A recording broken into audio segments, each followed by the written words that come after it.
Hey everyone, welcome back to Build Guide for Gunpla Warfare / Gundam Breaker Mobile. So this is a crazy week, and this week we have the most complicated set of banners I have seen in this game in quite a while. So I'm going to break it down for you guys because I already wasted my money on it and I don't want you guys to do the same. Hopefully you haven't yet, but anyway, here's the breakdown.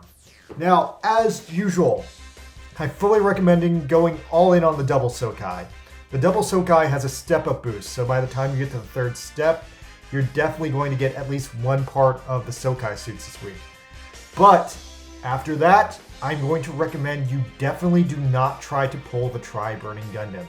Now, the Tri-Burn Gundam only has 5 parts, and as a result of that, the odds of getting those parts are shockingly low compared to a normal pull.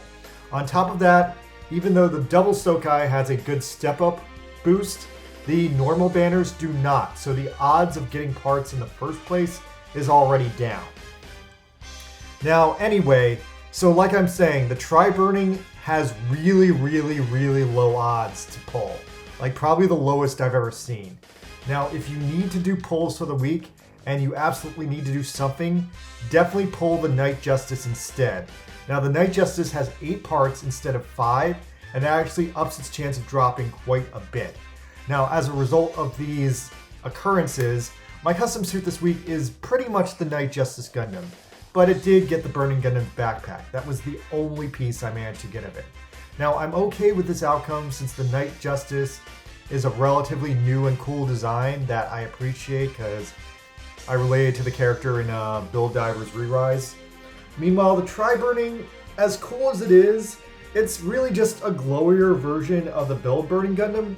So I don't feel like I'm really missing out on it, not pulling it like crazy. So again, let me just spell it out one more time in this easy to understand graphic. Now, that being said, if you guys do the pulls anyway, even though the rates this week are kind of shit, doing enough of them will score you these lottery tickets. Now, if you have one lottery ticket, you can exchange that for any alteration material in the game, which is huge. Now, this is a great idea if there's a certain part you always want to alter, but you could never alter it because it wasn't the week to alter it. This week, you can alter every fucking thing in the game that can be altered. Now, if you save the alteration material from when it originally came out, you're good to go. You can just use those saved alteration materials, get some tools, and do it. Because those things don't expire, so now's the time to use them if you've been holding them. Just use them while you can. I myself used some of these lottery tickets to finally achieve my long-standing dream of altering the full armored Gundam torso for my shooter build, which I unfortunately missed out on because I pulled the torso piece really long after the full armored unicorn alteration event had ended. I might even grab one more ticket to alter this piece of the Astray Red Dragon I use a lot in my melee build, but I'm on the fence about that. But anyway, a much more tantalizing situation is that if you have 3 of these anniversary tickets, you can gamble them up for some very rare items. And most frequently by gambling them, you're going to get a ticket that will give you any part in the game. I gambled on these about 5 times and I got 2 of these things. Now, with these 2 any part of the game tickets, I finally managed to complete the Sinanju Stein, which I really wanted, if you recall. Anyway, I want to complete the Quebly next, but I don't think I'm going to get lucky enough to get another any part of the game ticket. But just be aware that you only have, I want to say, a 50% chance of pulling this. Otherwise, you're going to get some random other pull tickets, and the worst thing you can get by gambling these are the Arius Gundam parts, which are rare, but kind of a booby prize in this situation considering what they're up against. But I do want to say one more time that primarily I got the any part exchange tickets more frequently than anything else.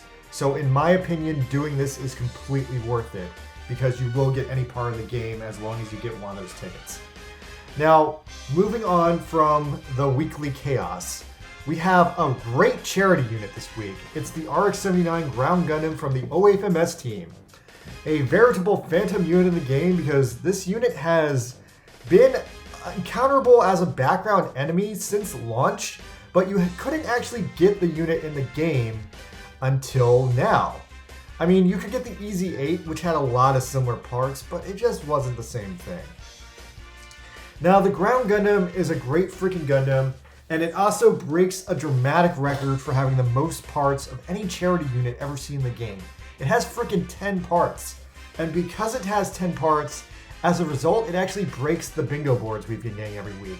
You see, since it has 10 parts, and the bingo board only wants you to upgrade 9 parts, it sets up a situation where you need to level up every part on this thing to level 90, except unfortunately its adorable and unique little missile launcher, which is a tragedy because honestly, that is one of the most unique weapons the Ground Gundam has, because all of its other weapons it shares with other Ground Gundam variants. And I mean, don't get me wrong, it shares the missile launcher with the GM ground type, but that's not in the game yet. So really, the missile launcher is the Ground Gundam's only signature item, and unfortunately that's the only one the bingo board doesn't want you to upgrade. So craziness all around. Anyway, aside from that, it's a shallow week.